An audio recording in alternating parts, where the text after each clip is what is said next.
የኦንላይን ስራ መስራት ትፈልጋላችሁ፣ ግን የትኛው እውነት የትኛው ውሸት እንደሆነ መለየት ከብዷችኋል።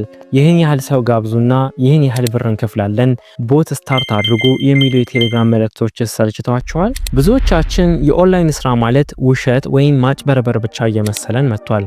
ግን ቆይ ዛሬ በትክክለኛው ቻናል ላይ ነው ያላችሁት። እኔ ፉአድ ነኝ።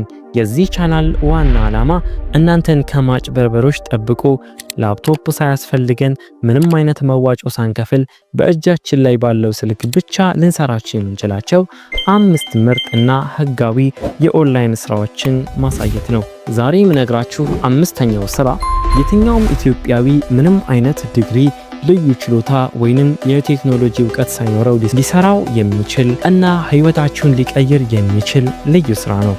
ስለዚህ ቪዲዮውን እስከ መጨረሻው በጥንቃቄ ተከታተሉኝ። ለፉአኒክ ሂሮ አዲስ ከሆናችሁ ሰብስክራይብ በማድረግ ቤተሰብ ይሁኑ። ወደ ዝርዝሩ እንለፍ። የመጀመሪያውና ብዙ ኢትዮጵያውያን የማያውቁት ነገር ግን ጥሩ ክፍያ ያለው ስራ ዩዘር ቴስቲንግ ይባላል። ይህ ስራ ምንድነው? እንደ ጉግል፣ ፌስቡክ ወይም ሌሎች ትልልቅ የቴክኖሎጂ ኩባንያዎች አዲስ አፕሊኬሽኖችን ወይም ዌብሳይት ሲሰሩ ለገበያ ከመልቀቃቸው በፊት ትክክለኛ ሰዎች እንዲሞክሩላቸው ይፈልጋሉ። ስራው ቀላል ነው። የተሰራውን አፕ ስልካችሁ ላይ ትጭናላችሁ። እየተጠቀማችሁበት ስክሪናችሁን እየቀረጻችሁ ወይም ደግሞ ስክሪን ሪከርድ እያደረጋችሁ አስተያየት ትሰጣላችሁ። ለምሳሌ እዚህ ጋር ያለው በተን አይታይም፣ ይሄኛው ፔጅ ይፈጥናል ወይም አጠቃቀሙ ከባድ ነው እያላችሁ ትነግራላችሁ። እነሱ የሚፈልጉት የእናንተን እውነተኛ የሆነ ስሜት ነው። የሚያስፈልጋችሁ መካከለኛ የሆነ የእንግሊዘኛ ችሎታና ስማርት ስልክ ብቻ ነው።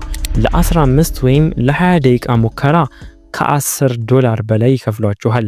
ለመጀመር usertesting.com እና userlytics የሚሉ ድረገጾችን መሞከር ትችላላችሁ። ሁለተኛው ስራ ደግሞ አሁን ላይ ከመጣው የኤአይ ወይንም አርቲፊሻል ኢንተለጀንስ አብዮት ጋር የተያያዘ ነው። አፕሊኬሽኑ ቶሎካ ይባላል። ይህ ስራ ለኢትዮጵያውያን በጣም ተመራጭ ነው። ስራው የኤአይ ሮቦቶች ፎቶዎችን ለይተው እንዲያውቁ ማለማመድ ወይንም ደግሞ ትሬኒንግ መስጠት ነው። ውስብስብ አይደለም። ለምሳሌ አፕሊኬሽኑ ፎቶ ያመጣላችሁና ከዚህ ፎቶ ላይ መኪናውን አክብብ ይላችኋል፣ ወይንም 2 ፎቶ አሳይቶ የቱ ያምራል ብሎ ይጠይቃችኋል። አንዳንድ ጊዜ ደግሞ የተጻፉ ጽሑፎች ትክክል መሆናቸውን ማረጋገጥ ሊሆን ይችላል። ይህን ስራ ታክሲ ውስጥ ሆናችሁ ቤት ተቀምጣችሁ በትርፍ ጊዜያችሁ መስራት ትችላላችሁ። ክፍያው እንደ ሌሎቹ በጣም ከፍተኛ ባይሆንም ለኢንተርኔት ፓኬጅ እና ለኪስ የሚሆን በቂ ዶላር ታገኙበታላችሁ። ክፍያው በፔይኖር በኩል ወደ ኢትዮጵያ መቀበል ይቻላል። ሶስተኛው ፎቶ ማንሳት ትወዳላችሁ? የስልካችሁ ጋለሪ ውስጥ ዝም ብለው የተቀመጡ ፎቶዎች ገንዘብ መሆን እንደሚችሉ ታውቃላችሁ? ፖፕ እና ሸተርስቶክ የሚባሉ አፕሊኬሽኖች በስልካችሁ ያነሳችኋቸውን ጥራት ያላቸው ፎቶዎች ለዓለም ገበያ እንድታቀርቡ ይረዷችኋል። አንድ ሚስጥር ልንገራችሁ። የኛ ሀገር ባህል፣ አለባበስ፣ የቡና አፈላል እና ተፈጥሮ በውጭ ሀገር ገዢዎች ዘንድ በጣም ተፈላጊ ነው። እናንተ ዝም ብላችሁ ለሶሻል ሚዲያ ያነሳችሁት ፎቶ ለሌሎች ድርጅቶች ትልቅ ዋጋ አላቸው። አንድ ፎቶ $5 ወይም $10 ሊሸጥ ይችላል። ደስ የሚለው ነገር ፎቶ አንዴ ከተሸጠ በኋላም አክትሞለት አይቀርም። ደጋግሞ እየተሸጠ ገቢ ሊያስገኝላችሁ ይችላል። ስለዚህ የኢንስታግራም ፖስት ብቻ ከምታደርጉበት ለምን ዶላር አትሰሩበትም?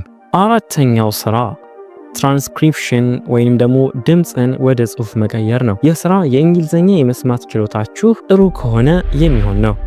ብዙ የውጭ ድርጅቶች፣ ጋዜጠኞች ወይም ተማሪዎች የሰበሰቡት የድምፅ ፋይል ወደ ጽሑፍ እንዲቀየርላቸው ይፈልጋሉ። ስራው ኦዲዮ ይሰጣችኋል። እናንተ ያንን ሰምታችሁ በስልካችሁ ላይ ትጽፋላችሁ። እንደ ጎትራንስክሪፕት ወይም ደግሞ ትራንስክሪብሚ ያሉ ታዋቂ ድረገጾች አሉ። ለመግባት የብቃት ፈተና ሊኖራቸው ይችላል። ፈተናውን ካለፋችሁ ግን በደቂቃ ሂሳብ ዶላር ይቆርጥላችኋል።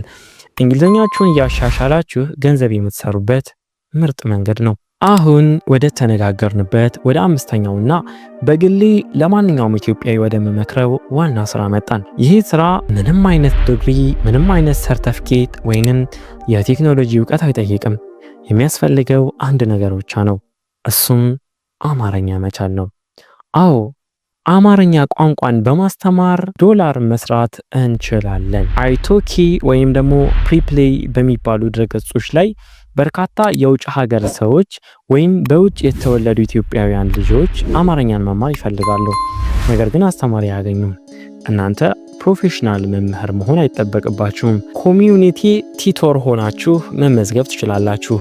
በስልካችሁ ቪዲዮ ኮል እያደረጋችሁ ዝም ብላችሁ በማውራት ብቻ በሰዓት 5፣ 10 ወይም 15 ዶላር በማስከፈል ማስተማር ትችላላችሁ። አስቡት፣ ለውጭ ዜጎች ሰላም እንዴት ነህ ብሎ ማለማመድ ብቻ ገንዘብ ያስገኛል።